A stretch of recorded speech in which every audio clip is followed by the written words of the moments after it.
Shabbat Shalom for those of you who are joining us on YouTube. Welcome.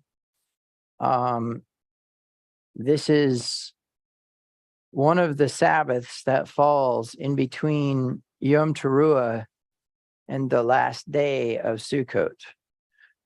So it is a high holy Sabbath and holds with it some pretty amazing things. Very specifically this day, and how the parasha actually falls on this day, and the things involved with it. At any rate, I am excited to say we are well into the fall feast now, aren't we? Yes, on the 16th of September, at twilight, as the sun began to drop further in the sky and it started to get dark, we saw a faint, what is said by the astronomy app to be 3% crescent moon. I mean, the thing was so faint you could barely see it, but we saw it. There's a lot of controversy in Judaism, in Messianic Judaism, Hebrew roots movement, Torah observant, whole Bible believers, whatever it is that you want to call yourself, about when feast days are supposed to happen, etc., etc. But for myself, in my experience, which I will remind you that I have emphasized in this ministry, that your experience overrides what you think you are reading in Scripture. And not only that, but it overrides what other people think that you should do. Because of that fact, your experience having that type of validity, it is important for you to understand that, for me, Yahweh told me the feast days are in the eye of the beholder. Now, when that happened, I was on my own path. I was not a rabbi. I was not a teacher. I was mentoring men, but I was mentoring them in how to be a better person, not necessarily in Torah. Two things that are important about that. And the first one I think that I want to say is, I saw the moon. My ministry is doing the feast days according to when we saw the moon, and therefore we're in it, right? Now, of course, obviously the rabbinical calendar actually scheduled it in such a way that we're in it. Anyways, two reasons why this is important. Number one is because for me, it is a very personal time with the Father. We're going to talk more about that. So one of the things that I want to say is that there are patterns and there are pieces and parts that go together in certain ways that create a whole. I think if there was a thematic title for today's message, which is very rare, it would be synergy.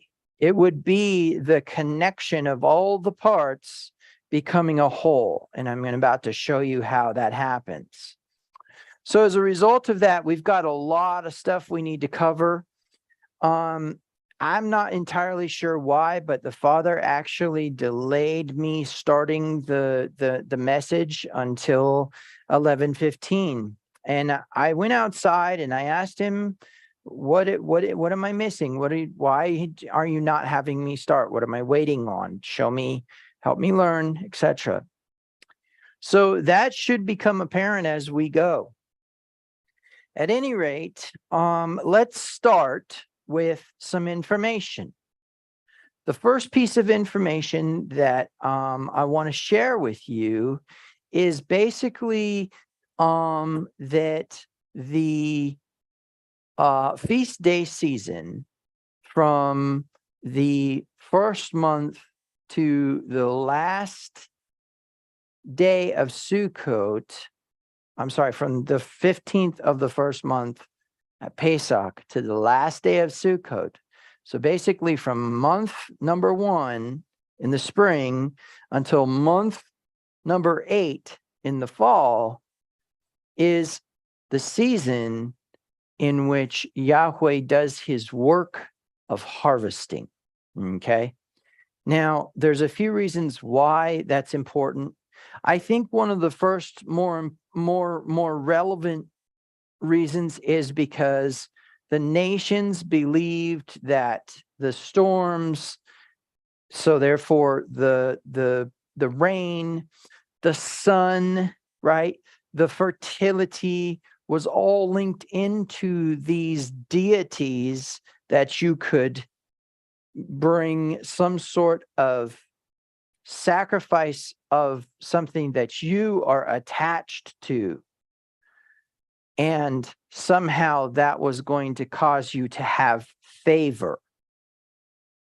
Now, the sickness in Christianity is to believe that Yahweh ever intended that to be integrated into his way of being worshipped.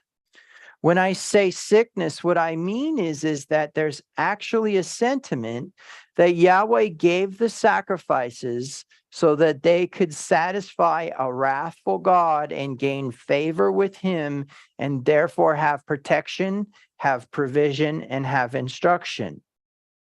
But we all understand that there is an element of meritlessness to provision, protection, and instruction when it comes to our own children. So how is it that in the intensification of all power in the universe is going to have some weird standard? The reason why this is important is because basically the information that we glean from this harvest season, as it were, is these 7 feasts: 3 in the spring, 3 in the fall, 1 in the summer. We have Passover, unleavened bread and first fruits in the spring. We have Pentecost in the summer, and we have the Feast of Trumpets, the Day of Atonement, and the Feast of Tabernacles in the fall. 3, 3, and 1. Okay.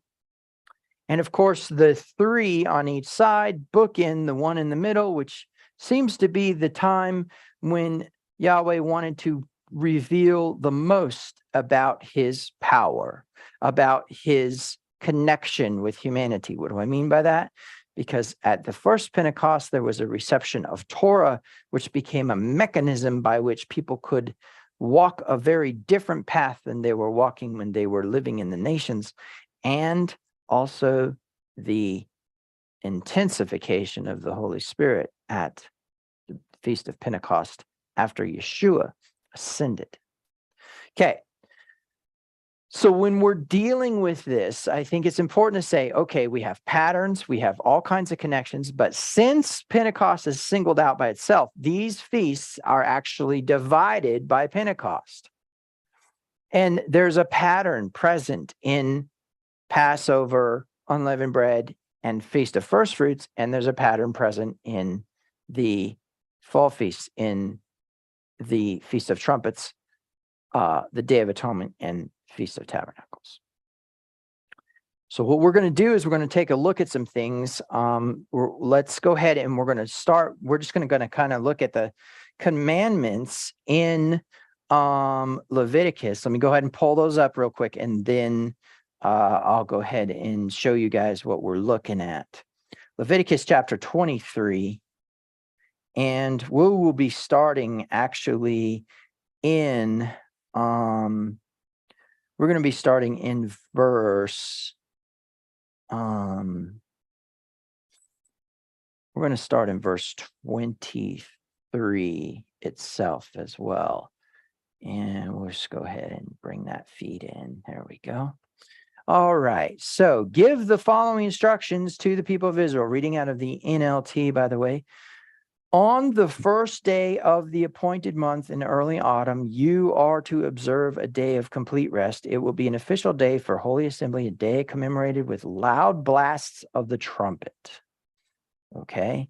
You must do no ordinary work on that day. Instead, you are to be present, you are to present special gifts to Yahweh. Okay. Before we go any further, let's take a look at this in the Hebrew. So in the Hebrew, it is supposed to be a It is supposed to be a day of blowing of trumpets, right? A reminder, by the way, okay? But the day of blowing of trumpets, let's go ahead and go here. So we're going to look at teruah, right? Okay. So when we let go, or I'm sorry, when we let go of the grammar and we go back to the original root, and of course, you guys know when I try to when I'm showing you guys these things, what I like to do is go back till you find that in the root word etymology. So here we are with this resh vav ayin, resh vav ayin, okay? And we're just going to go ahead and copy, and jump over to the ancient Hebrew lexicon of the Bible. And the ancient Hebrew lexicon of the Bible, we are going to look at the the apparent root for this word, ruah, not to be confused with ruach. This is one of the problems that we have in the Hebrew language when people try to pronounce the chet or the softened kaf as an H instead of a KH. We get confusion. So this is not ruach, this is ruah, okay? Something dysfunctional or wrong, right? A shout. But what we're looking at here is this shout, right? Shout, an alarm of war or for great rejoicing. Okay, so now let's go back to the parent root. And of course, we have bad. And also we have grieve. Okay. There is actually no nomadic definition present here. Right here, there's no nomadic definition. Generally speaking, the word ra, which is resh ga, not ayin, and I'm going to explain that in a minute. Resh ga. I know I said ayin when we were looking at the Strongs, but we have something we need to get through here. Okay, so you have the resh ga. Yeah, the impaired or abnormal action other than that for which a person or thing is intended, something that does not function within its intended purpose. That is raw. By the way, just so you know, this is the word translated evil in the English Bible, okay? So, of course, we've got ra'ah, which is something dysfunctional or wrong. Then we've got dysfunctional, impaired, or abnormal feeling of purpose of to act wrongly by injuring or doing an evil action, something dysfunctional, wrong, or evil. We're going to see this pattern over and over again. Then all of a sudden out in the middle of nowhere, it's shout, right? As in a shout of war or a loud noise. Okay, that's the ruah. Then we've got teruah, which is a great alarm. Great shout of alarm for war or rejoicing. A feeling from bad circumstances. Look at this. Yada is a feeling from bad circumstances. Okay, so let's talk a minute about this. Our word for trumpet blast in the commandment for the Feast of Trumpets is teruah. Now, generally speaking, that's the alarm, right? Sound the alarm, right? Blow the trumpet in Zion, sound the alarm, right? So on the mountain. So the principle is that there is something that we need to take a look at when it comes to this. And we will, okay? But before we do, what I want to do is I want to take a look at the other commands, okay? So let's go jump into that really quick, and then we'll put some stuff on the board. I don't want to leave you guys hanging. I want to show you these word patterns and whatnot. Okay, so what we're going to do, we're jumping back into the Torah, and we're looking at the next feast. Then Yahweh said to Moshe, be careful to celebrate the Day of Atonement on the 10th day of that same month, 9 days after the Festival of Trumpets. You must observe it as an official day for Holy Assembly, a day to deny yourselves and present gifts to Yahweh. No work during that entire day. Do no work during that entire day because it is the Day of Atonement. Okay, I think we've got sufficient enough information to go look at this word atonement. Okay, so jumping into it, we look down, move down to the word atonement right here. Okay, and that is Strong's Concordance 3725, and this is Kippur, pronounced Kippur. Okay, but we're going to jump over to the root. I'm going to go to kafar. And then we're going to take that Strong's Concordance number and jump back over to our lexicon. Getting into our lexicon, then we'll go ahead and paste that number, remove the H because that just messes everything up on the search. And our result is going to be this word right here. Okay, kafar, a protective covering to go over something or the covering of a debt or a wrong, okay? Going back, we've got chafatz. So what does that tell us? That tells us that chafatz, chafar, chafas,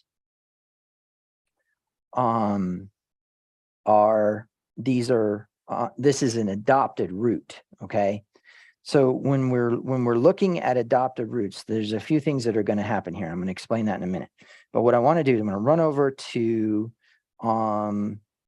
run over to this last word, atonement, okay, which is kippur, atonement, an act of paying the price to release the debt or person, a covering over of transgression. Okay, so when we think about Yom Kippur, we want to think covering, okay? Now, when we look at kofar, that's a covering, something that covers or conceals, a covering such as a pitch or a monetary covering such as a bribe or ransom, a village as a covering. Interesting. And then we've got kefor instead of kofar. Kefor is what? Hoarfrost. It's the little ice crystals that are formed after the dew falls, and then there's a freeze, right?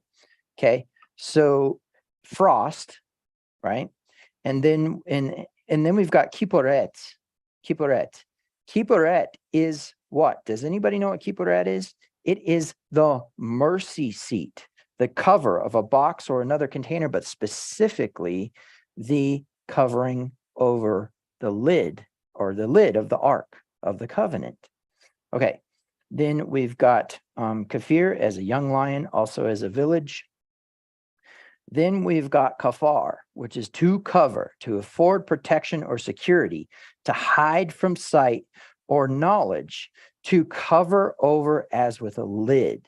Okay, and then of course kafar we already saw was the protective covering to go over something or covering of a debt or a wrong. Okay, so that is the adopted root, and we could go and we could try to find the parents, okay, but that's not necessarily what we have going on today.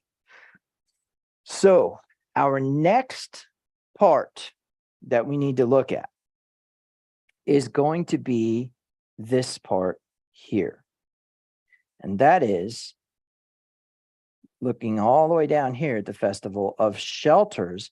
And Yahweh said to Moshe, give the following instructions to the people of Israel. Begin celebrating the Festival of Shelters. So let's just go ahead and jump into that. We don't need to go much further than that. Festival of Shelters. And the Festival of Shelters, of course, is the booths in the King James. But that is Sukkah. Sukkah. And so in principle, when we're looking at Sukkah, we got to go back to Soch, which takes us back to Sachach. Sachach, okay? Sachach is basically to hedge in or fence about or shut in. But going back to soak, then it's a thicket or a lair or a covert or a booth. And I want you to notice that this word booth is used 4 times in the Hebrew. Going back to sukkah itself is a thicket, covert, or booth. Okay, so we're commanded to what? Be inside of these booths, as it were. But let's take a look at what we see in the where the Hebrew is used. Genesis 33:17, Jacob, on the other hand, traveled to Sukkot. There he built himself a house and made shelters for his livestock. That is why the place was named Sukkot, which means shelters. And of course, you guys understand that that shelter is some sort of non-permanent dwelling, in the sense that basically he made it so that they had somewhere to hide and stay until that moment. Okay. Then, of course, we get into all this stuff about Festival of Shelters all the way through Deuteronomy, all the way, right? Well into 2 Samuel, right? Where it says, the ark and the armies of Israel and Judah are living in tents, in Sukkot, right? In Sukkot, the ark and the armies of Judah are living in tents. Okay. And who's saying this? Uriah the Hittite, right? This is the guy who David had killed because he had taken his wife. And so in principle, it's going to be a temporary shelter. But what I really want you to understand is the parent root. So let's go jump over here. Let's get our Strong's Concordance number. We'll go back into the Ancient Hebrew Lexicon of the Bible, and we will find this word as well. And of course, since it has a hey, it's not an adopted root. We don't have to do the research. And it's going to jump in and it's going to show us exactly what we need to see. We'll go right straight over to the parent root. And what do we have? We have the action is to cover. The concrete is a booth, and the way the abstract, there isn't one. Okay. But let's talk a minute about what it's saying here. The watcher over the crops, flock or herd, would construct a covering, a booth, as a shelter from the sun, wind, or rain. These coverings were often constructed on an elevated position and from materials readily available, such as bushes, thorns, and small trees. Okay. Now, when we are talking about these 3 feasts, they are grouped together in the fall. Okay. Now, as a harvest setup, Yahweh did not want to be worshiped the way the nations were worshiped. And what that meant was, when it's time for harvest, don't go sacrificing your kids. Okay. That was the principle. Don't do that. Right. And when it comes to the harvest, the way that you're going to thank me is by feeding the Levite, feeding the poor, right? That type of thing. Now, here's the principle. In that process of giving gifts, and of course, you're yourself eating gifts, you are supposed to have joy and enjoy yourself and all that. So let's talk a minute about Yom Teruah. Yom Teruah uses the word teruah, which has its root in the word ra, evil. Okay, I'm going to show you how here in a minute. So let's jump over into the whiteboard and let's talk a minute about some of these things. Now, getting into getting into this right off the bat, one of the things that I would like us to keep in mind is that sometimes the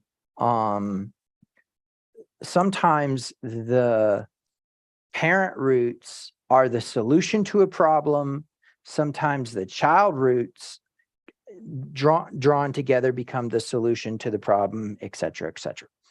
Okay, so what do I mean by that? I mean, for example, I'm just going to show you a quick example just to kind of get your head wrapped around this.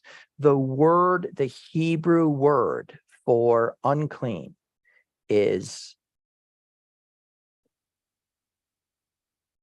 tameh. Okay, tameh. Now, when we are dealing with a child root or an adopted root, when we're dealing with a lexical root, there's two things that you need to remember when you're dealing with a lexical root. Number one is there'll be 1, 2, 3, what we call radicals. Those 3 radicals will then become what? A root word to be built upon, okay? So this is the act of being unclean.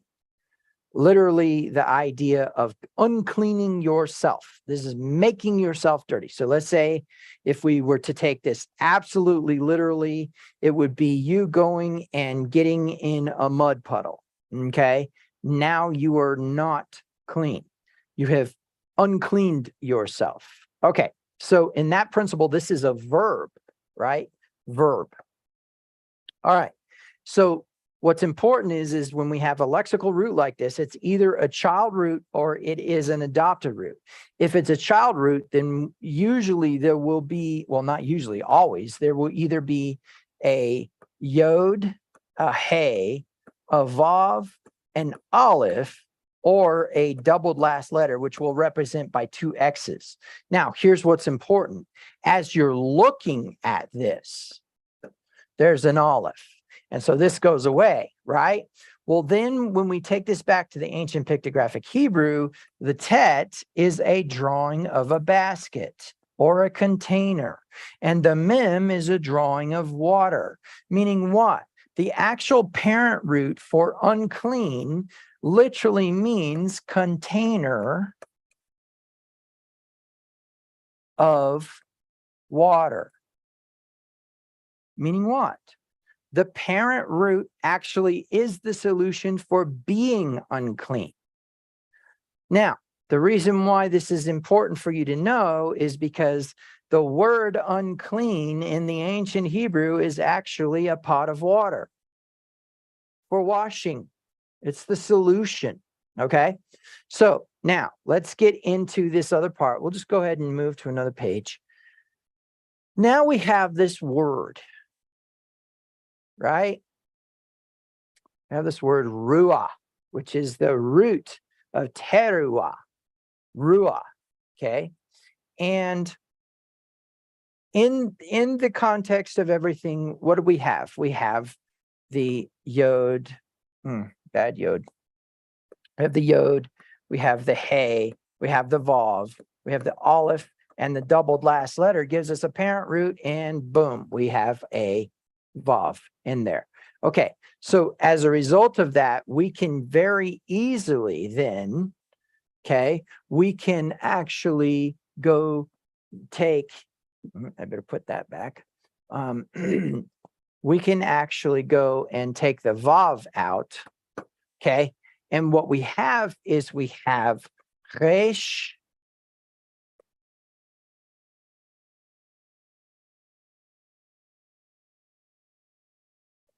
and yin, which could be either an I, okay, or it can be what? A twisted rope. You say, wait a minute, how's that possible? Well, it's simple. Basically, what happened is the word ayin is connected with this Hebrew letter. I know that doesn't look like a letter, but it is. And the word ga is connected with this Hebrew letter. The twisted rope pattern is seen here, but the name of the letter was retained as the ayin. Now, there's a few reasons why this is important. The first one, of course, is anytime you see an ayin, you need to ask, is it a ga or is it a ayin? Right? Well, in this case, the parent root took us back to the ga. Okay. So we can get rid of all this other jazz. But what I'm going to do, I'm just go ahead and we'll just move this out of the way, and we'll pull in what we're wanting to do here, which is basically we're going to illustrate this in this way. So we have the resh, which is what? The head of a man, right? Usually represents man or head. And of course, we have the ga, not the ayin, but the ga. And that in the English, and you know what? I'm going to put this way. I'm going to say in the English, this means evil. Okay. And in parentheses, I'm going to say English. Why? Because there is no English equivalent to this word. Okay. This ra. Now, what do we see from it? We see that there's a twisted head. That's the principle here. Okay. Twisted head.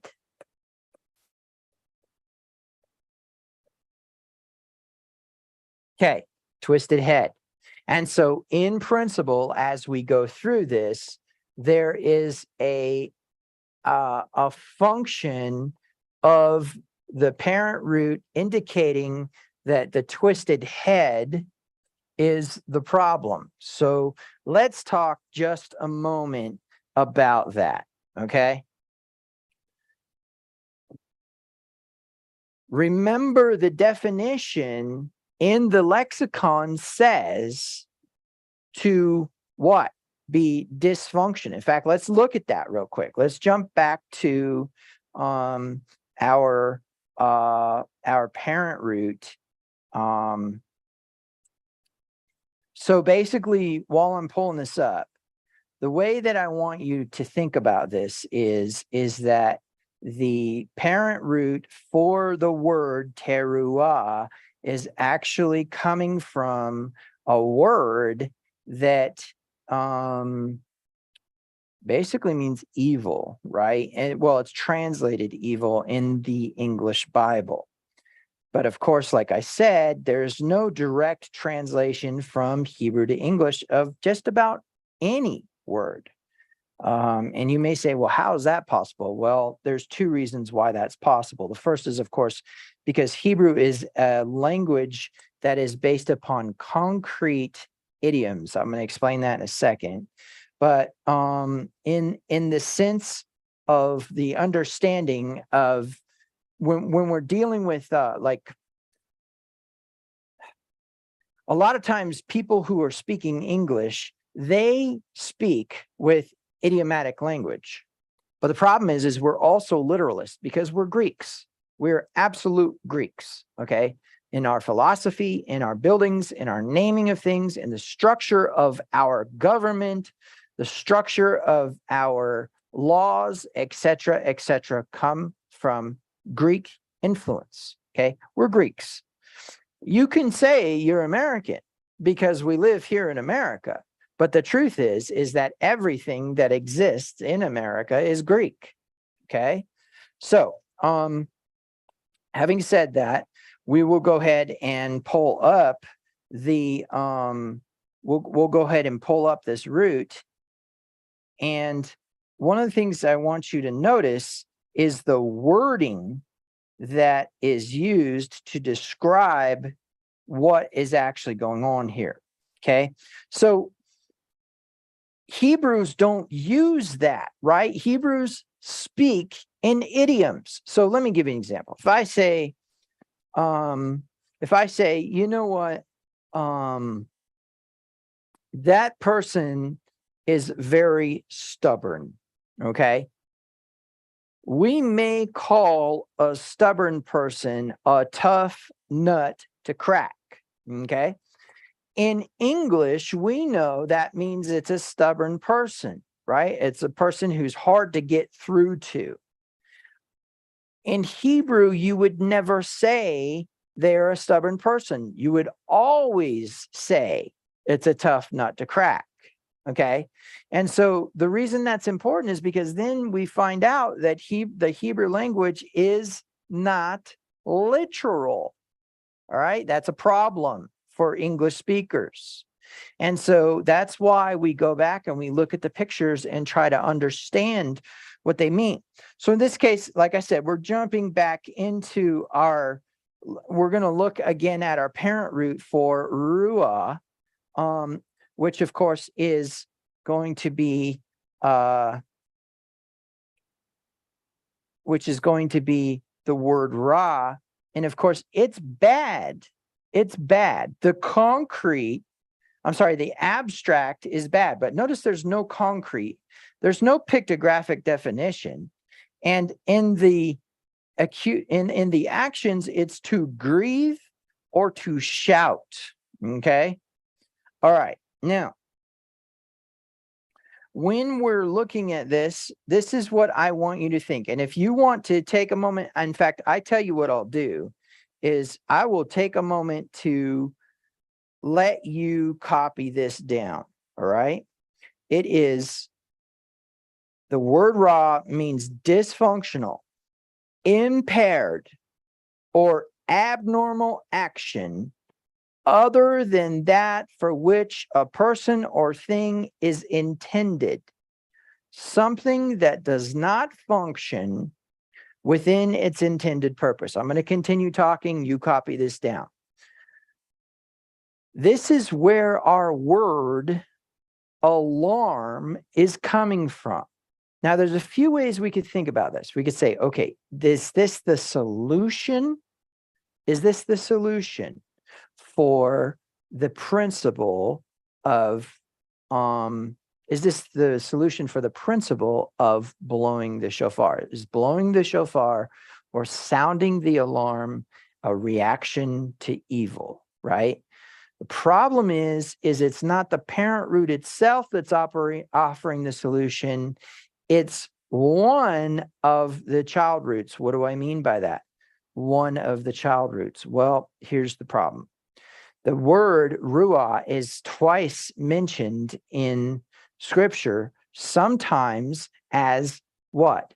As a shout, and sometimes as something else. And so we'll go ahead and look at that. If you haven't got a chance to copy that down yet, take a screenshot or whatever. Okay, so now let's go over to our word, ruah. Something dysfunctional, wrong, or evil. But then all of a sudden it's shout, to shout, an alarm of war, or for great rejoicing. Now, let's take a look at our thought process here. Okay. How can something be evil or dysfunctional, let's call it that, and be a shout that is either an alarm for war or a shout for joy? Well, here's the deal.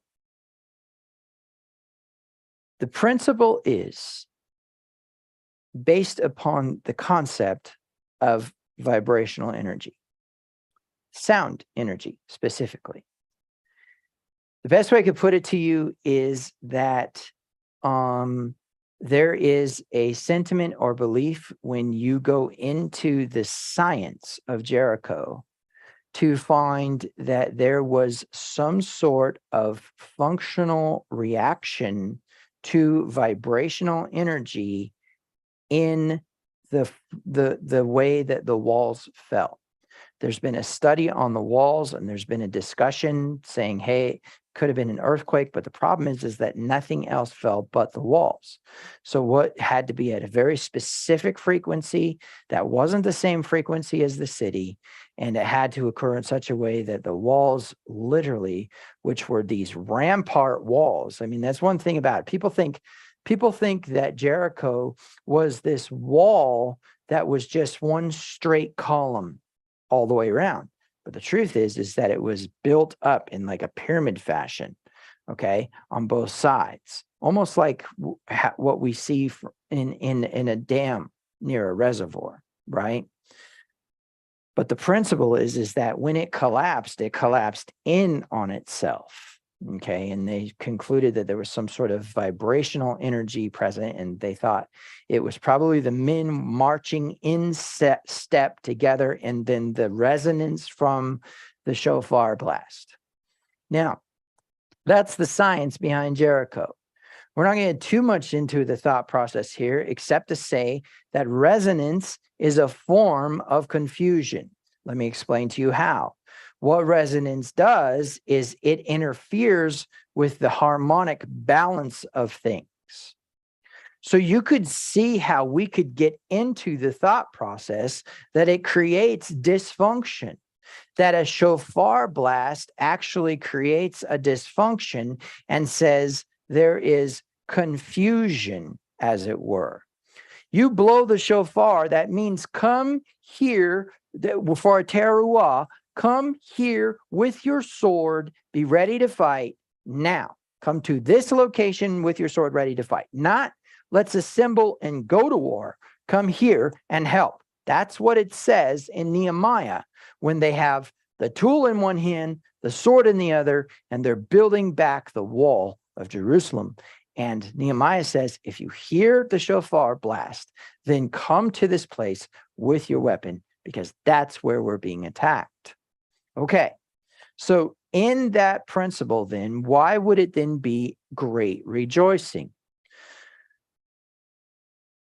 Well, what if the possibility was that it is not a natural order process to rejoice? What if the natural order process is different and rejoicing actually creates a very different connection to that? Well, that's generally possible. But then we need to ask ourselves a question, okay? We have Yom Teruah, Yom Kippur, and Sukkot. Yom Kippur and Sukkot have something in common with each other. What is it? The word covering in the English. A sukkah is a covering. It's from the idea of covering something, okay? And then Kippur is a covering. And so when we're looking at this, one of the things you want to think about is you have a sukkah, which covers over you. You have Yom Kippur, which is some sort of spiritual sukkah. And then you have Yom Teruah, which is some other sukkah. So could we maybe conclude that maybe there might be a pattern between the three things that are available to you in the tent, which is provision, protection, and instruction? Let's see if we could possibly make that pattern. If not, maybe it's something else, okay? So the principle is that first we have provision. Well, what can we conclude about provision? When we are looking at the concept of living in a shelter, Yahweh wanted us to remember the wilderness. What happened in the wilderness? What is the wilderness season? I will remind you. It is when there is no provision, protection, and instruction. It's when what? Yahweh pulls back, and what happens? The people become hungry. Deuteronomy 8:3, man shall not live on bread alone, but every word that proceeds out of the mouth of God. He let you be hungry to expose your hearts. Deuteronomy 8:2. But here's the principle. When we're thinking about this, there was no food, no water, and there was no what? There was no protection from the Amalekites. And so as a result of that, what we see is the provision, protection, and instruction being pulled back. Okay, so if that's the case, then what we can start to look at is what is that provision? That provision in the wilderness was the manna, the water from the rock, which we need to address today, and also the victory over the Amalekites when Moses was raised his hands. Okay, so there are two things that are important about this. The first one is there appears as though there is some sort of pattern between a covering, a protective tent, the covering of a debt, which is a kippur, and the blowing of the shofar. Somehow those all seem to blanket or cover something. So when we start to think about this, one of the things that we need to kind of get our minds wrapped around is the idea of the twisted head. Okay, so let's get back onto our board for a minute. So when we're looking at this twisted head, one of the things we need to conclude is that it means dysfunction. So I'm going to go ahead and write this under here. And remember, it's that entire definition. Let me go ahead and read it to you again. The impaired or abnormal action other than that for which a person or thing is intended. Something that does not function within its intended purpose. Okay, and so the way we're working with this is that this does not work. Okay, that does not work. That's not happening. However, we're going to go ahead and embody that entire definition in this word right here. Okay, dysfunction. So there's a few ways we can look at this, because I can tell you, in America, we think of the word dysfunctional, and all of a sudden we've got a household that needs a visit from social services, right? But what's interesting about that is when you start to get into the gist of it, you start to actually see how this word actually fits as dysfunction. Because in the dysfunctional family, or in a dysfunctional business setting, or in a dysfunctional school, et cetera, whatever the setting may be, the circumstances may be, dysfunction is the impaired or abnormal action other than that for which the person or thing is intended. And you could say that a dysfunctional family is not in operation as it was intended to be. But where is all that coming from? The mind, right? Wounds, damage to the person's psyche that's causing them to let their ego and their past frames of reference dictate the filters by which they then take upon themselves information, and therefore they react with negative behavior.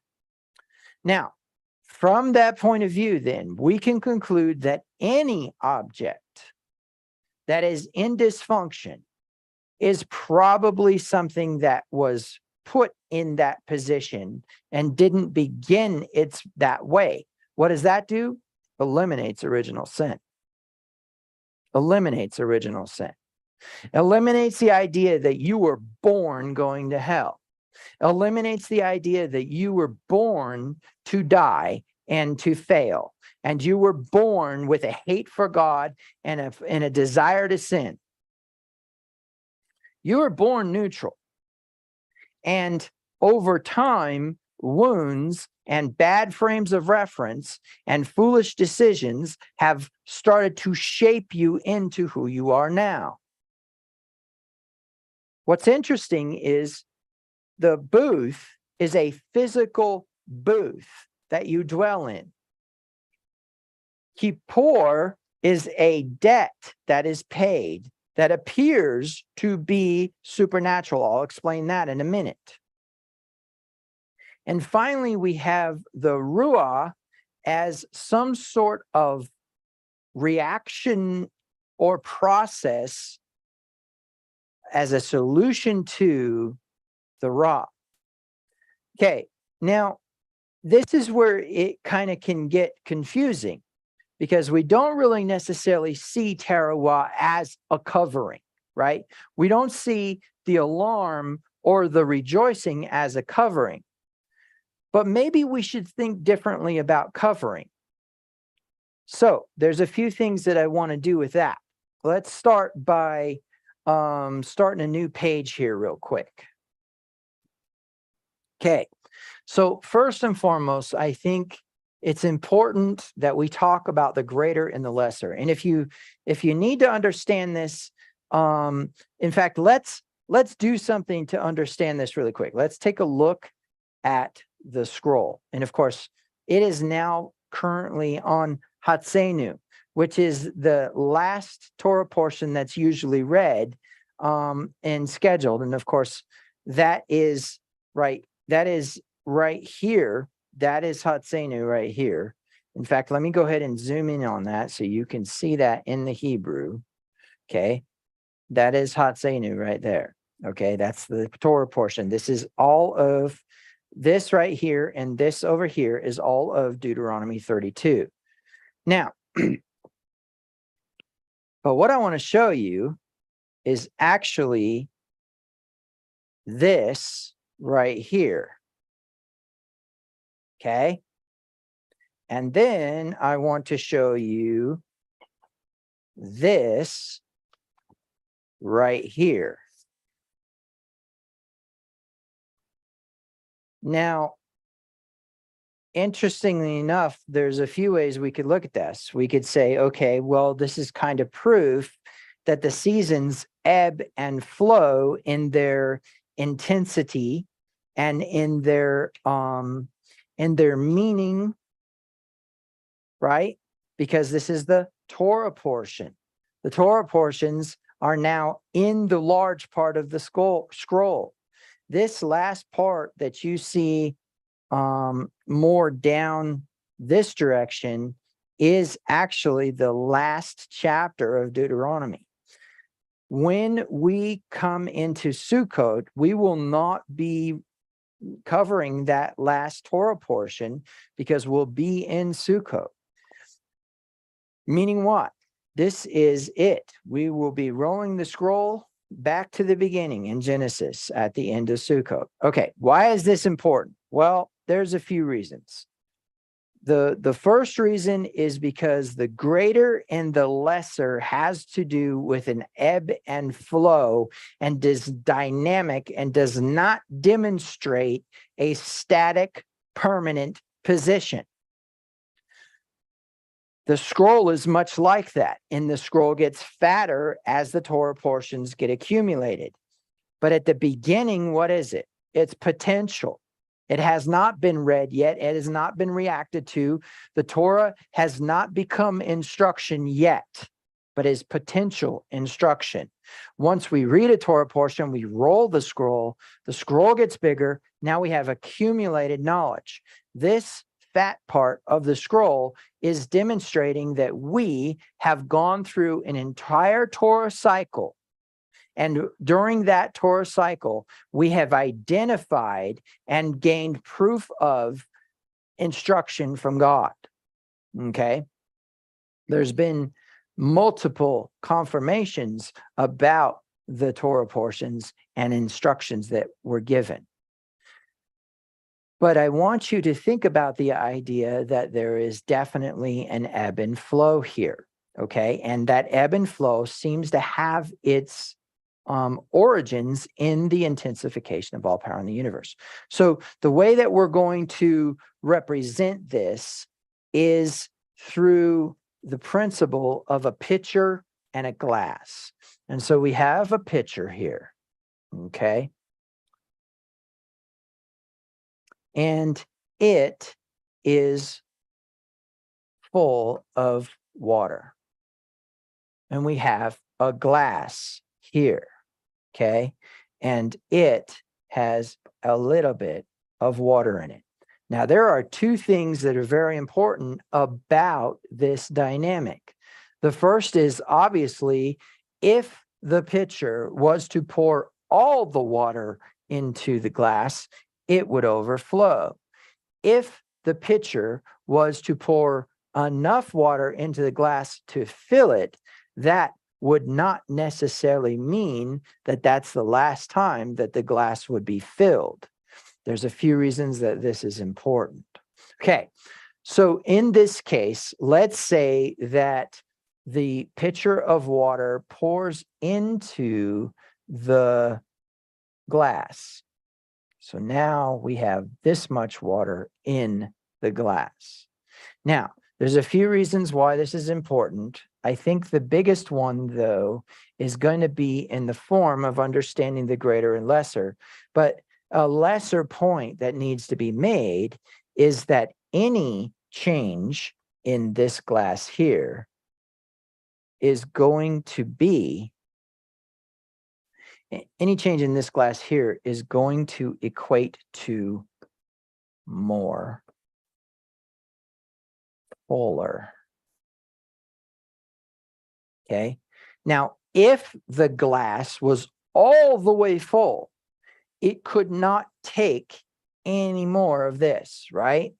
It couldn't. But for every moment that the glass becomes fuller, it is actually full filled. You say, well, wait a minute now. Wouldn't it be that if the glass was all the way full, it would be fulfilled? Yes, but here's the problem. Problem is the moment the glass is filled, it is no longer a glass. No longer has the identity of being a glass. Why? Because a glass holds water. Once the thing is filled, it no longer needs any more water, and therefore it no longer is a vessel that could receive. Meaning what? If we were to look at this as prophecy, then all of a sudden fulfilled doesn't necessarily mean that it's complete. This is going to become evident here in a minute. But while we're talking about the greater and lesser, a couple things that need to be taken into consideration. The first of which is that the greater itself is a source of the water, right? The greater has more than the lesser. But what's intriguing about this is, in order for a pitcher to be filled, we have to go turn on the faucet, right? We have to tap into the water cycle. We have to bring water into the pitcher and then fill the glass. So the principle is that the pitcher itself can also become empty and need to be filled. Now, the only place where that's not true is in the source of the water. But the pitcher is a vessel as well and can be filled and should be filled. And so the pitcher is actually a vessel of reception as well. It just has more water than the glass. That's it. That's the only truth present in the pitcher. It can hold more water than the glass. If we were to somehow be able to modify the glass, it could very easily become a pitcher. But we would have to change the identity of the glass. Okay? Now, there's a few reasons why this is important. The greatest of these is that there's a dynamic here that needs to be understood, that there is a smaller thing that needs to receive from a bigger thing. A bigger and a smaller. This one has accumulated, right? This one is waiting to accumulate. Now, in principle, this diagram doesn't necessarily show you the truth about the kingdom of heaven, because in the kingdom of heaven, the glass can become a pitcher and the pitcher can potentially become a glass if it does not maintain its identity. Okay? All right. So when we're working with this thought process, I want you to remember the concept of function and dysfunction. Okay? So there's a few things that are important. Obviously, if the pitcher does not act like a pitcher, then it will not fulfill the purpose of a pitcher. If the glass does not act like a glass, it will not fulfill the purpose of a glass. When I say fulfill, think about that word. Think about that any more added to a glass causes it to be fuller. And if it causes it to be fuller, then it has a greater extent of water in it. That is the principle of the word fulfilled in Scripture. It's not the glass ceasing to have the ability to receive at all, because if that was the case, it would be the end of all things. But instead, it's these little adds, these little additions of information to an entire prophecy. So there's a few reasons why this is important. And obviously the first one is somehow that has to tie into this idea of covering. Okay. So when we're looking at this, I want you to think about the concept that somehow when we have the child root come into play, we no longer have the abstract of bad, and we no longer have the action of grief. We have a shout, but what's its purpose? What is the purpose behind this alarm being blown? Well, remember that Kippur has to do with some sort of greater and lesser. And I was giving you the point concerning the picture to help you understand this better. So now let's talk about indentured service. So let's say that you are a farmer and you have gone and you are now in a new land and you are prepared to begin to farm. The first thing that you need to do is purchase seed. You have no seed, you have no income, you have no money. You are going to purchase seed on a loan, okay? On the loan, then what? You are now in debt to the person. But debt is a little bit different in Hebrew understanding. Why? Because in Hebrew understanding, debt only occurs after the contract has been breached. The rest of the time, it is not called debt, and it is not thought of as debt. In other words, the only way that you can get in debt in Hebrew is to actually breach a contract. Now, a covenant is not a contract. Why? Because a contract is something where there is some sort of consideration given and some sort of offer, okay? And so the principle is, I will do this work for this pay, or I will loan you this stuff for this return, right? Okay. So the principle is a covenant is always made by a greater, and then there is always a lesser, which eventually becomes the vassal of the covenant. A vassal is a servant in a kingdom, by the way. So the way that this works is when a contract is breached, a vow is broken, then you get into debt. And as you get into debt, then something happens. In Hebrew understanding, the moment you do not pay, you are no longer free. You are no longer a free man. Getting into debt in Hebrew understanding is dangerous because you can potentially, under the right circumstances, become a servant for life. You say, hey, wait a minute now. I thought that you get released after 7 years, like at the Shemitah. Okay, but what if you fall in love with the other servant and you make kids? Remember those rules? Okay.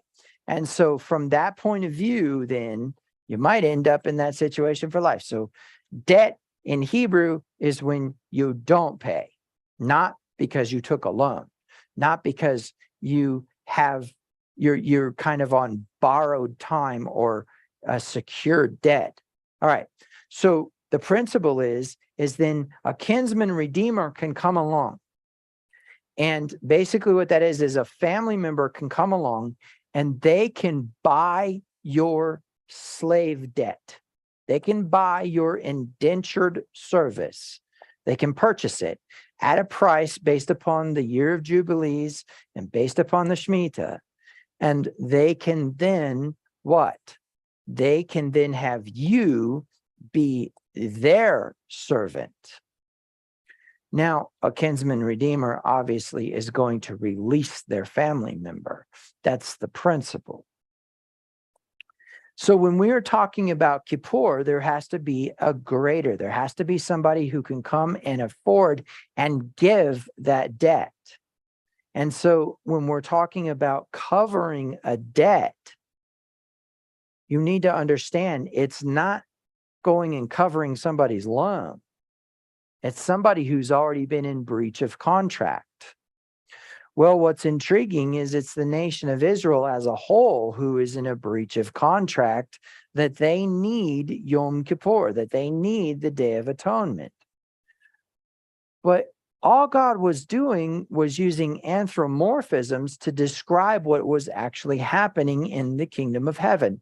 There is a spiritual deficit present as a result of a violation of a natural order process.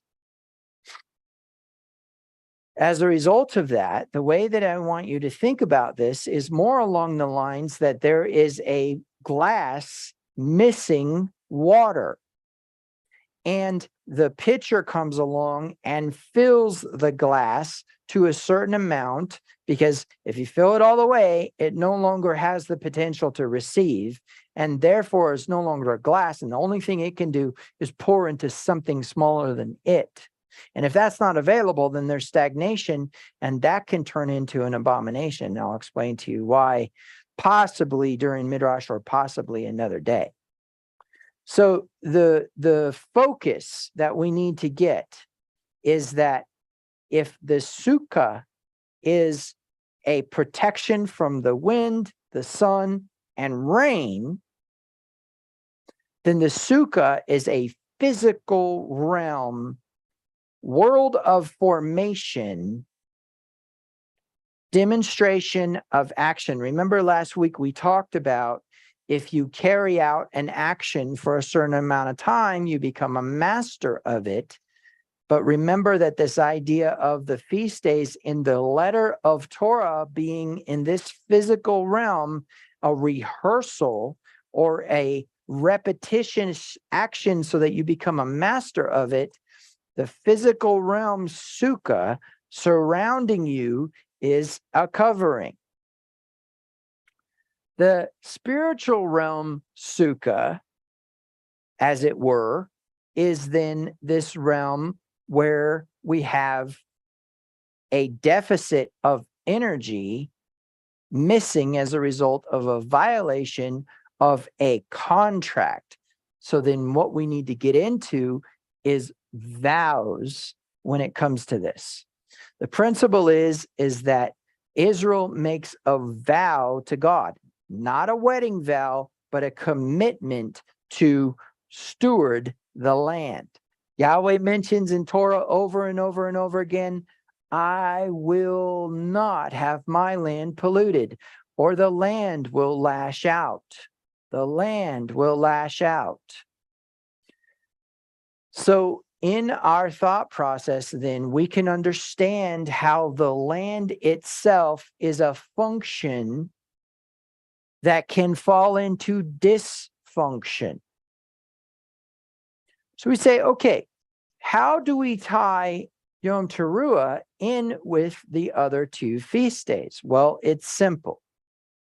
The answer to dysfunction is going to be in the harmony, right?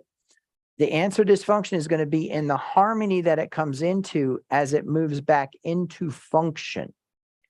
Now, there's a few things that are important here. The first one is you need to understand that this is present in the circa heptad rhythm, okay? The circa heptad rhythm. We'll mention that in a minute. But the principle that we need to kind of get our minds wrapped around is how big something can get and how small it can get. And we'll get to that as well. And how it transcends time, okay? So as we're dealing with a microcosmic process of a human being, We are a spiritual being having a human experience. We are not a human being having a spiritual experience. This human process expires, but that has nothing to do with the processes in Scripture. You say, well, wait a minute. Doesn't it say that when Adam ate from the fruit that he would die? And some people say, oh, well, what about the grammar where it says dying, he would die, that he slowly dies, et cetera, et cetera. You know what? Find me somebody who lived as long as Adam now who can speak to me a few years before they die and tell me they lived that long, and I will be content to accept your premise there. Death is not what you think it is. And if you go back and watch some of the other videos on the YouTube channel, you'll find that death is a very different thing in Hebrew. But when I talk about us expiring, I want you to understand that even Peter understood that this was a vessel. Paul understood that this was a vessel for a much bigger spiritual being. And that spiritual being is having a human experience. Somehow, some way, we are something much bigger. And this human experience, the world of formation, height, width, depth, time, now contains a very specific way in which things are supposed to naturally happen, and natural order processes that are happening in a very specific way when they are correct or in order or right. Now, let's talk about the circaheptad.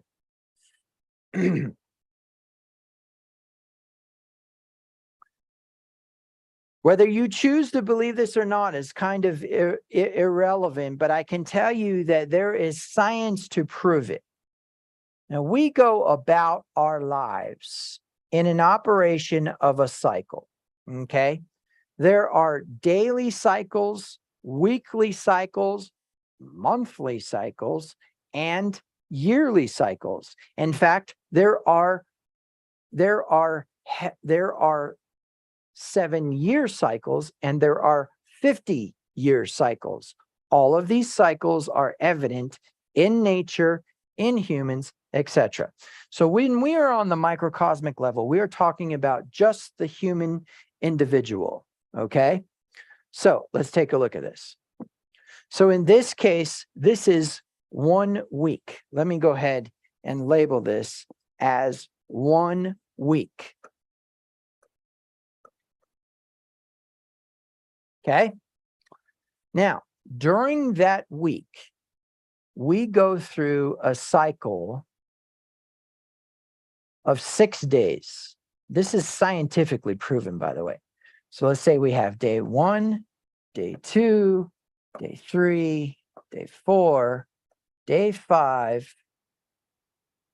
Okay, that's backwards. Don't ask me how I was able to write backwards. Day 5, day 6, and then day 7. Okay. Now, when we get to day 7, there is a slowing of our metabolism. There is a releasing of certain hormonal elements that cause us to be more sleepy and have more lethargy or have less ability to use our muscles, etc. You don't buy this. Google circaheptad. Okay? This is real, people. And this is in all of creation. This is even in tardigrades that are in the boiling water at Yellowstone. They have found this. Okay, this is a cycle built into you. This is a natural order process by which you rest. Now, here's the interesting thing. There is a principle in Scripture that indicates that on the day that this process is occurring, something else is promised to happen. And it is that God would what? Meet with his people. So literally you have another cycle going on here, a supernatural one that you have no control over and we don't completely understand.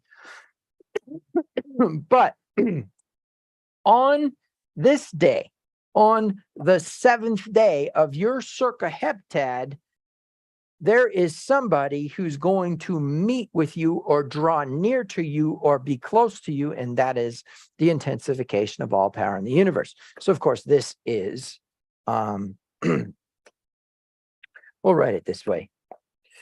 This is God, this is you, okay? That's the principle. God is here, you are here. There is a drawing near, a closeness. Now, for those of you who are not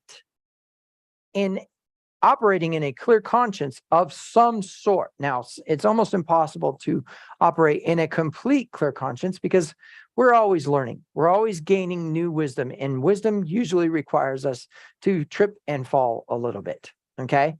But the principle is that what is promised is that he would meet with us. He would dwell with us. He would connect with us during this circa heptad. But remember, I told you there were Shemitas and there were Jubilees. Now, here's the interesting thing about it. That's a 7-year and 50-year period. Now, if you follow the connections correctly, what you'll find is that at the very, very smallest microscopic level, there is a circa heptad, but the years, the cycles of the sun, the cycles of the moon, all of that has its own heptad. It's not circa, it's not daily, right? Heptad is, circa heptad is a 7-day process, but it's also a 7-year process. And all of nature has this same vibrational process going on. And you heard me right, vibrational, because why? Because there's a very different vibration on your 7th day in your 7-day cycle. And the vibration on these days is very different as well. And so from that point of view, when we think about this idea of God drawing near to us, one of the things that we don't really necessarily have as a foundation in our frames of reference is that this happens small and big, small and big. And so we have a very personal thing going on when we talk about the microcosmic concept of dysfunction, the wounded mind, the damaged head, right?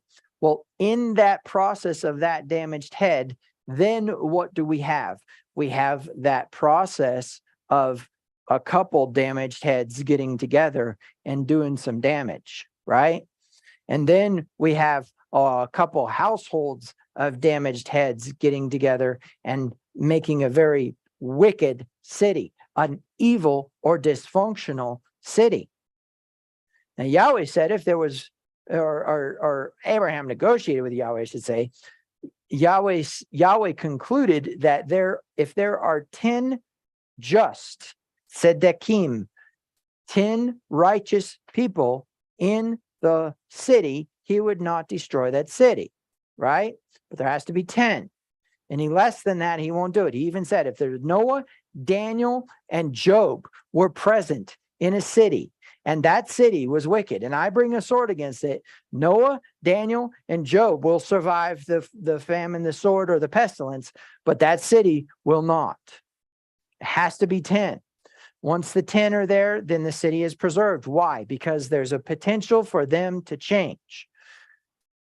The relevance in this comes into play when we start to think about the microcosmic responsibility of a human being when they are connected with the entire process. Why is this important? Because Yom Kippur is a community or a communal judgment. Meaning what? Yes, each individual has to come before God and bear responsibility for their actions on Yom Kippur. That's the last day that you have the opportunity to do it before the new Torah cycle begins. Now, there's a couple of things that are important here. The first one is obviously when we are looking at the new year, Rosh Hashanah, people who don't understand, who have become Messianics or have become Torah observant, who become whole Bible believers, don't understand why the rabbis call this the new year, even though it's the 7th month and it's not the 12th month. The reason why is because it corresponds to the Jubilee and to the Shemitah. The 7th month begins and ends the Shemitah.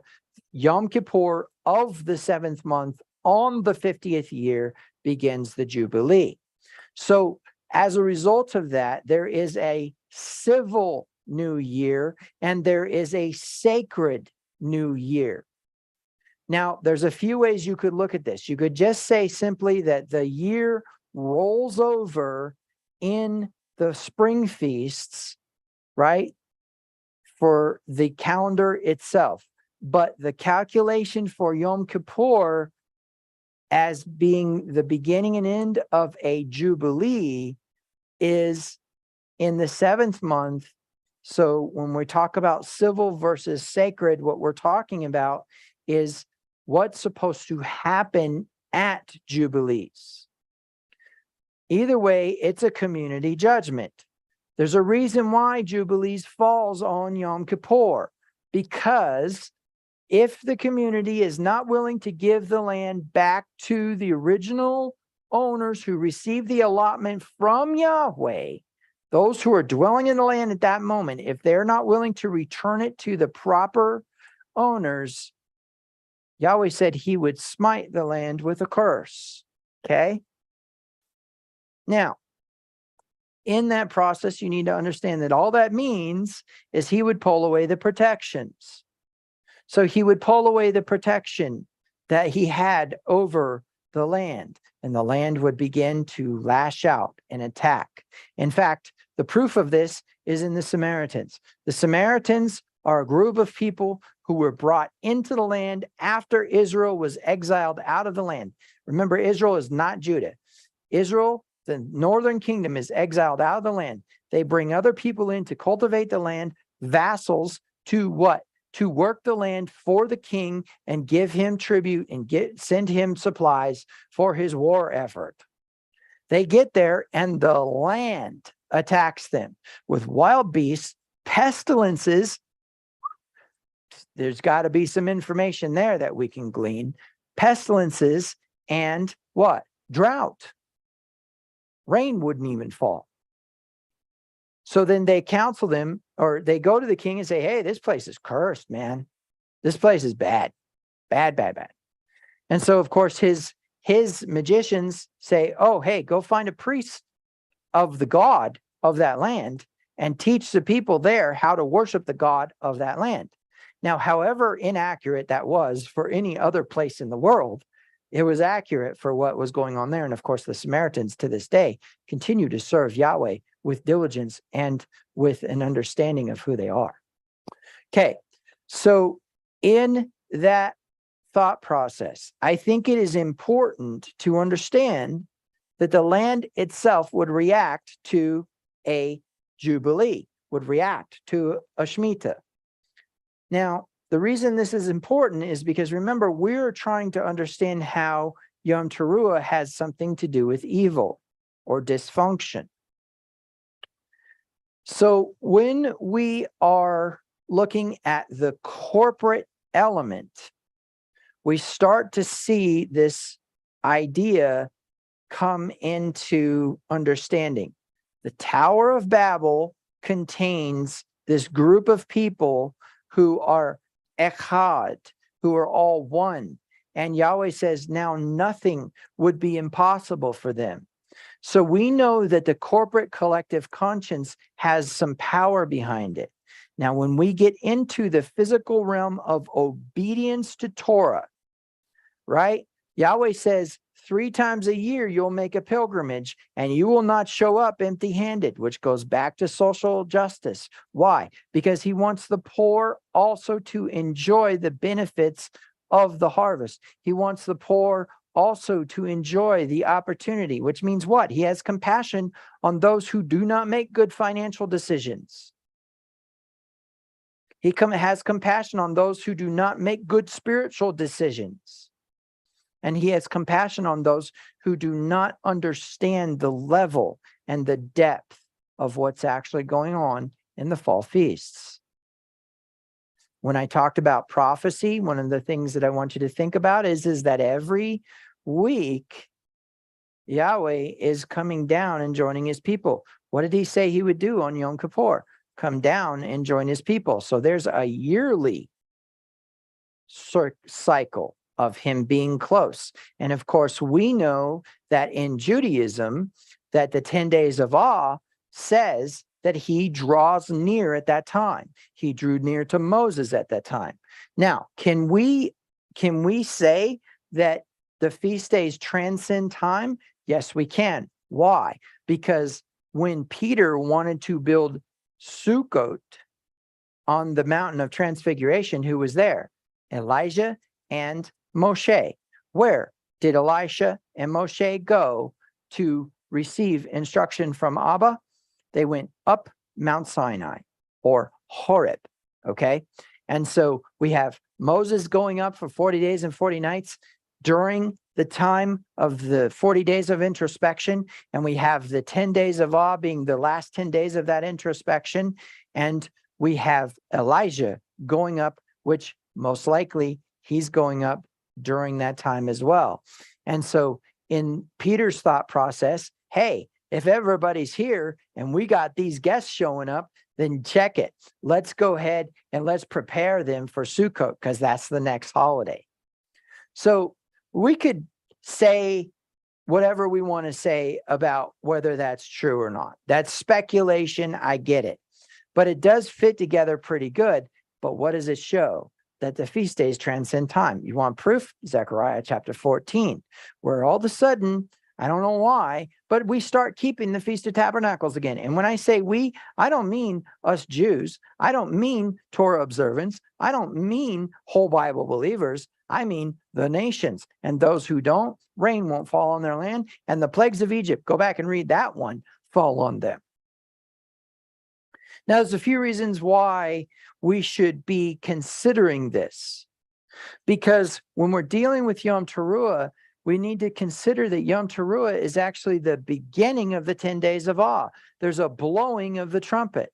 I propose to you that that blowing of the trumpet is an awakening in the soul that Yahweh is drawing near. It's an annunciation of the approach of the bridegroom. It's an annunciation of the approach of the king. But Teruah is not a tekiah. Let me explain. A tekiah is a blast that goes from low to high and holds. Teruah is a broken blast that goes doot doot doot doot doot doot doot doot doot doot doot doot doot. A tekiah goes do. Okay, so there's a difference between a teruah and a tekiah. And what you need to understand is when it says trumpet blast, it's probably a tekiah. When it says alarm, it's probably a teruah. So this is actually the day of the alarm, not the day, the Feast of Trumpets. This is Yom Teruah, the day of the alarm. Now, the reason why that is relevant is because it has its origins in the word evil, which means we need to figure out why that's there, right? Well, obviously there's a given. If it is a shout for joy, that is something that is definitely contrary to a twisted head. Because a twisted head is a wounded head. A twisted head, you're not born evil. A twisted head, you're not born with damage. You receive damage as you begin to grow up, and needs are neglected or worse, abused. And you experience trauma, or you just experience neglect. And in that principle, as you start to move into adulthood, you start to have your mistakes, your fears, your stuff all figured out. And that starts to become this process of the twisted head. So now all of a sudden you approach the kingdom of heaven, and heaven's like, dude, you need to be transformed by the renewing of your mind.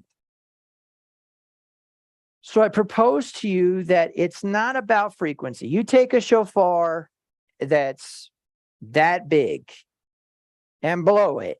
It is going to be shrill and annoying and has no beauty to it whatsoever. You take a shofar with a bell that big, and it is going to be rich and intense and have a brightness to it that's not shrill, and have a beautiful wind sound to it. I've blown shofars where the deep sounds that came from it were just beautiful. In a lot of ways, a lot of the shofars I blow are mediocre compared to that bad boy. But the point behind it is that it's not about how the tone is delivered. It's what it's for. So let's propose that we then ask ourselves, why would there be an alarm and a shout of joy present in the word ruah and the word dysfunction? Well, obviously, first and foremost, we have what? We have the concept of let the wicked be wicked still. Let the righteous be righteous still. In other words, those who have begun to transform by the renewing of their minds have stepped into a very different realm than those who are continuing in their wounds. And as we move into Yom Kippur, I will remind you that your wounds are what caused you to do damage in the first place, by which you need to enter Yom Kippur beating your breasts. Your egos, your personalities, your autopilot, all that other junk that creates the problem is present as a result of three very important things. Number one, a choice not to do what Torah has instructed you to do. You say, well, what about the sacrifices? What about when God says, go kill all the animals, the women, the children? Can we not split hairs today? Is that okay if we just accept that Yahweh's Torah is teaching and instruction? At this point, I can probably show you a number of commandments you've violated within the past week that you probably need to come into repentance for. The principle is that you have moved into a place where you need Yom Kippur, you need debts paid, you need the covering, and you need the sukkah later on. Because why? You need to be able to come into the seasons with a clear conscience, right? That's the principle. Okay, so as we're moving forward in this thought process, the way I want you to think about this is that for those who choose not to enter Yom Kippur, listen to what it says. It says, if someone is caught working on Yom Kippur, they will be cut off from their people. That's exile. That's exile. Being cut off from your people, that's exile. What does that mean? That means that somebody will, because he had to give that warning. If someone does. It doesn't say that for any other feast day. It's just Yom Kippur that's protected like that. If you work on Yom Kippur, you will go into exile. I don't know what that means for today, because any interpretation of the scriptures from these ancient peoples and this ancient tribe and this ancient culture and this ancient language is a renegotiation, because we are not that people. But I can tell you this, it's bad. I don't know what it equates to today, but it's bad, okay? But there's proof that some will choose not to. And if some will choose not to, then according to scripture, the flesh is not subject to the law of God, nor indeed can it be, because it is enmity with God, Romans chapter 8. And so as a result of that, you need to understand that there are people who are going to be enemies of God coming into Yom Kippur. There are going to be people who are enemies of God coming into Yom Teruah, which means what? That's battle. That's war. The wounded, weak mind that has not been transformed is not your ally. And I don't care if they're your son, your daughter, your best friend, your wife, etc. They are not your ally when it comes to the kingdom of heaven. And there's a greater work that needs to be done here in synergy of a corporate collective conscience like the Tower of Babel that needs to become the change that this world needs. Because why? Because remember I said there were three things. One was the wounds, right? One was the idea that they are not going to change and therefore they're enemies. They're going to do damage to you who are trying to walk in the kingdom of heaven. Number two is that they are blaming everyone else. There'll be weeping and gnashing of teeth. What is gnashing of teeth? Accusations, false accusations. Look it up. That is the idiom for gnashing of teeth, that they will make false accusations. They will try to say, oh, you're this thing or you're that thing. And what does it say in Revelation? That the dragon accuses the brethren day and night. Of what? Of your past, to get you to confess it so that you will be it in the future. In other words, he says, oh, you know what? You're a thief. You stole 5 years ago. You're a thief. You think in your mind, I'm a thief. You're going to be a thief. But if you think in your mind, no, I'm a high maintenance child of God. He made him who knew no sin to become sin for us, so we might become the righteousness of God. And I don't live on bread alone, but every word that proceeds out of the mouth of God. Then guess what? The enemy will not only flee from you, but also you need to understand that that accusation is not going to come from some cosmic being trying to destroy your world who's equal to God and opposite to his intentions, but instead somebody's mind, somebody's brain who's been wounded. And they want to have control or power or whatever. And they want to steal your energy or whatever. And so the trumpet blast is a way of saying, get ready, because the enemies of God who are going to walk into the synagogue and say, thank you, God, for not making me like this tax collector, are going to do damage. They are not going to enter that moment as if they are servants of the kingdom of heaven, but instead the gates of hell. Okay, so in that principle, that's why we blow the shofar at Yom Teruah to announce a alarm that the enemy of God is present. Okay, but then what's the other part? Joy, a shout of joy, an alarm to activate joy. There are a few things that are important about joy. The first one is that it doesn't appear to be a natural state of a human. Joy seems to be some energy-based process that exudes the richness of God. Okay?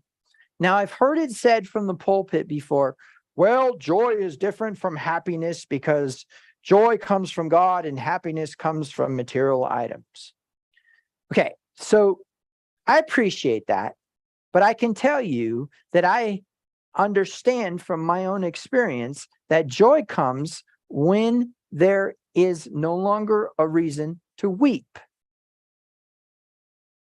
So what would cause us to think that there was no longer a reason to weep except some sort of comfort? Comfort comes in the form of what we need in order to feel comfortable. Remember, comfort is not the opposite of discomfort. Discomfort is basically a process of what? Of this same definition. Let's go back to it again.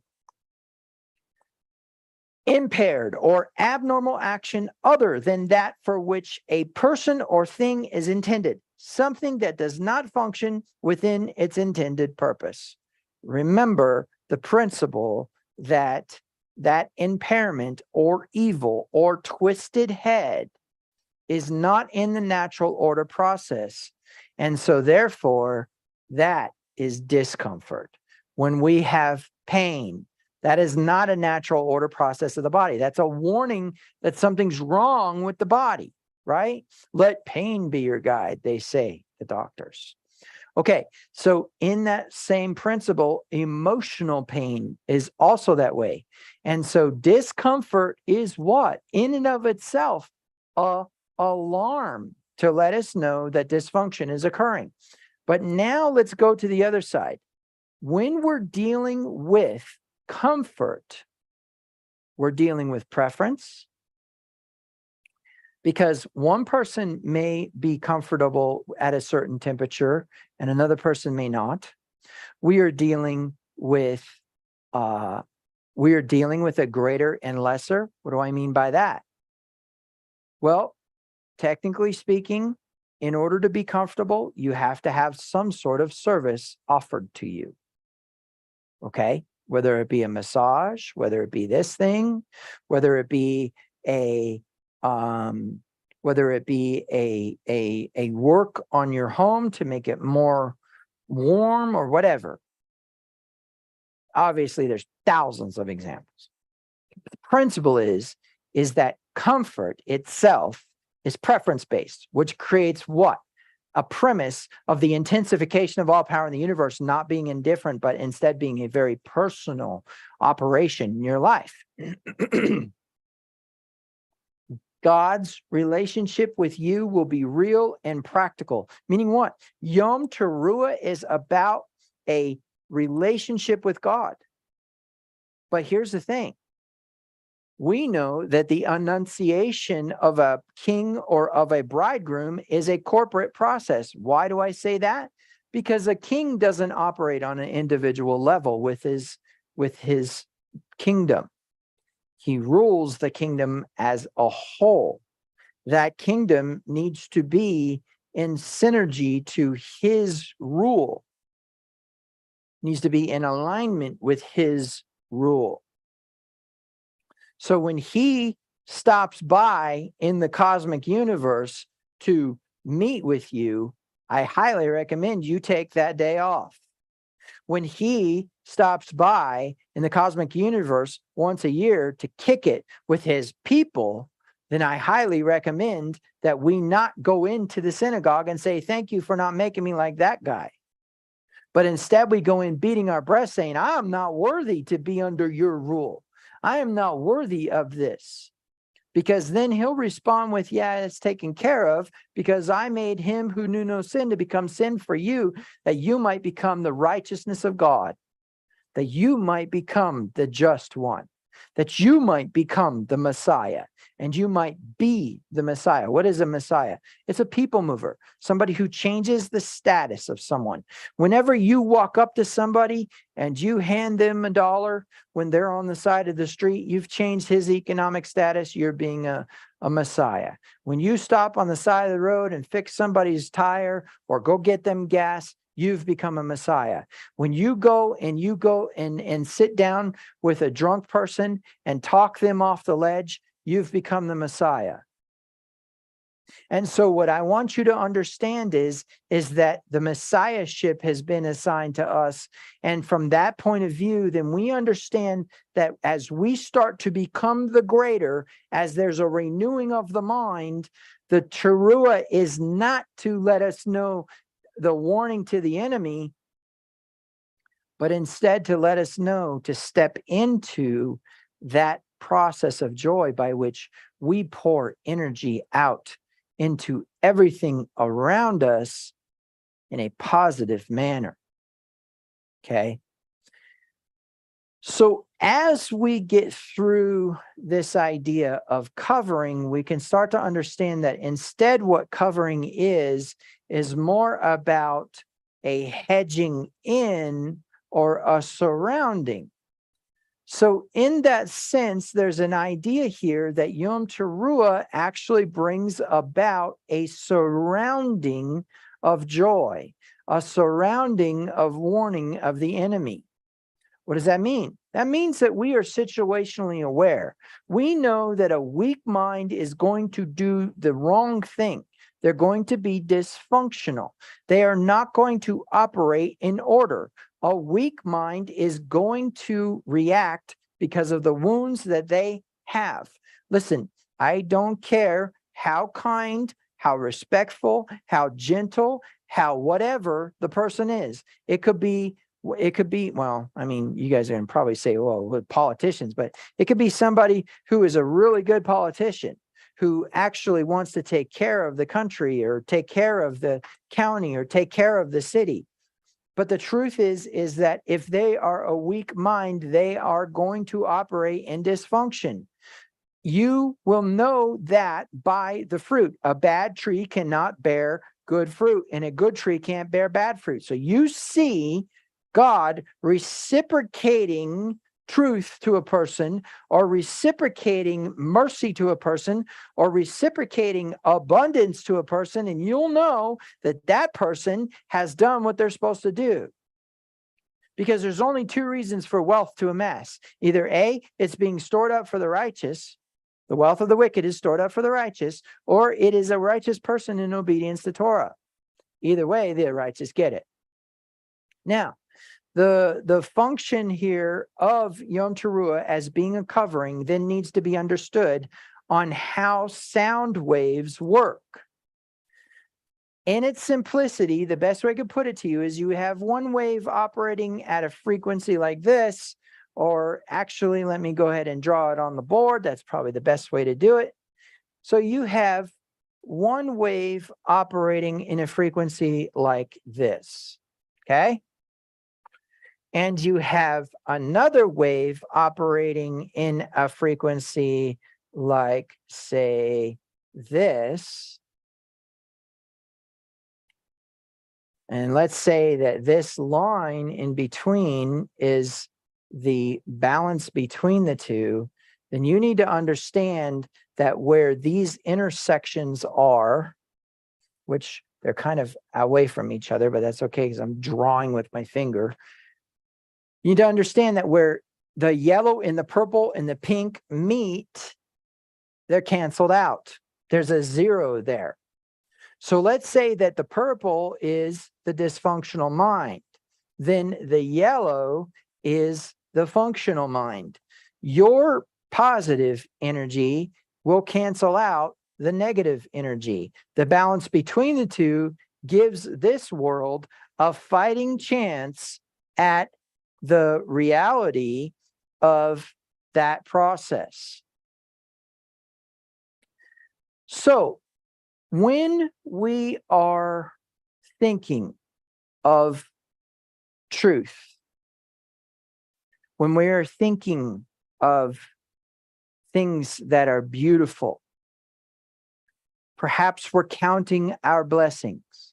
Perhaps we're admiring a sunset. Perhaps we are considering how amazing creation is. You need to think about the things that are more obedient than you are, that are trying to get you to come into connection with them and be obedient as well. For example, if I plant a seed in the ground and it is a elm tree, it's going to come up as an elm tree and it's going to do what it's created to do, and it's going to propagate its little tiny seeds everywhere, and all those seeds are going to come up as new elm trees. That's a natural order process. However, with a human being, you can have a human being who appears to be an elm tree when they're actually an oak tree, and vice versa. So the principle is then what you got to understand is that's dysfunction. That is not operating as you were intended and created to be. So what will we need to do? We need to go back and see what we were intended and created to be. So you understand now, the teruah is a covering in the sense that it cancels out the energy. All right? It cancels out the negative energy. It removes the power of the enemy. The Kippur removes the debt or the power of the enforcer or the accuser or the person who says you are supposed to be in service to this person as a result of not paying your debt. And then the sukkah itself protects you from the rain, the sun, and the wind. As a result of that, what you need to think about and understand is that each one of these operates in tandem with each other, in connection with each other as coverings in all of the areas that need to be understood, which is what? Dominion, energy or power, dunamis, right? And the corporate collective conscience, the echadness, the synergy. And so when we are the change the world needs, the last issue that we have is that the world is, yes, they're justifying everything. They're making reasons why they have a right to not be the change that the world needs. Okay? But then the last reason is because everybody is expecting everybody else to start. Why? Because it is a scary thing to step into the unknown. And furthermore, it is a scary thing to be the first person to get hit with an arrow when you come over the top of a ridge or a bullet. It's a scary thing to be the first person into battle. It's a scary thing to be the first person to actually do something. But there's also the principle that no one can agree with each other on what the problem is, and no one can agree with each other on who caused the problem, and everybody's expecting everybody else to change. I look over at this guy and I say, he's a jerk. He needs to change his attitude. I need to change my attitude because I understand I'm the change that this world needs. He may not. And so since I have enlightenment, I'm the greater. He's the lesser. He's the one who needs that information. And so as a result of that, what do we have? We have the concept of the microcosmic twisted mind, the wounds, listen, when Paul says, do not be conformed to this world, but be transformed by the renewing of your minds, you need to figure out what you need to be transformed in, because it says your mind needs renewed. And then we have what? Everybody blaming everybody else. And people justifying their actions, saying, I have a right to do this because of this thing that happened to me and all this other stuff. Okay? And then we have people blaming everybody else. That's a given. But then also what we have is what? An expectation that someone else needs to do it. So in the end, it's simple as this. Yom Teruah is intended to be the beginning of a time where Yahweh's coming around into the sequence of drawing near, being close to us. Okay? And remember, that's not the only time that occurs, because why? Because it gets bigger. It goes from microcosmic to macrocosmic, where we have what? We have the Sabbath, which is an individual process. There's still some corporateness to it because of the Mikra, but the individual process now leading into the corporate process, and the corporate process now leading into the synergy. What is the synergy? The synergy is when everybody helps everybody else. It is an abundance mentality. It is the belief that there is enough to go around, so there's no need to hoard. There's no need to worry about whether you're going to eat or whatever, right?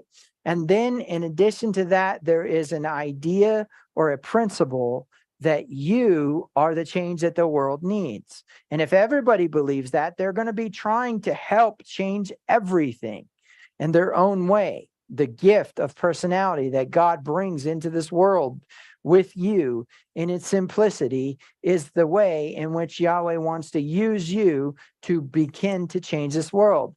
I believe in my lifetime, it is possible for us to see a spiritual evolution, a change in the entire world on what plane of frequency they vibrate at.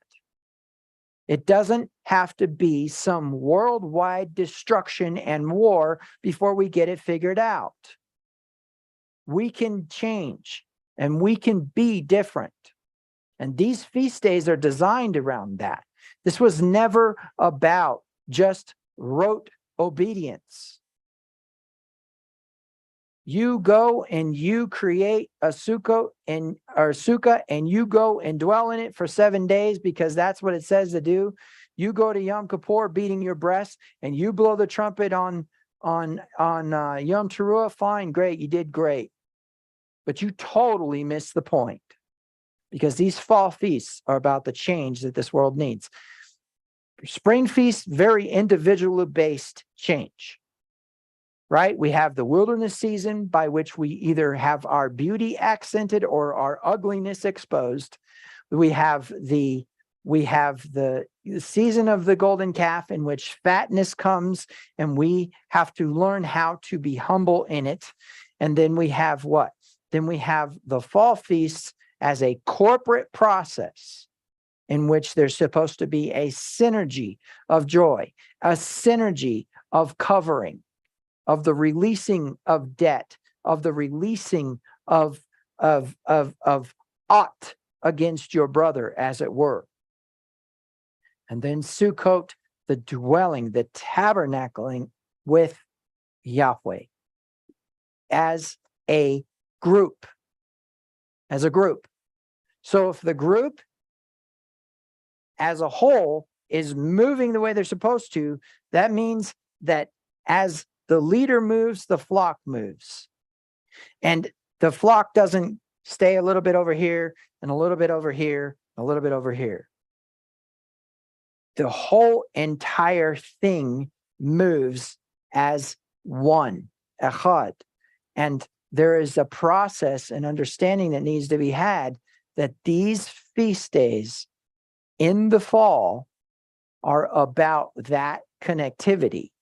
Because I can all day change and change and change and change, but it's not until someone else wants to change and I help them through that process that the world begins to change. Okay? So for those of you who are on the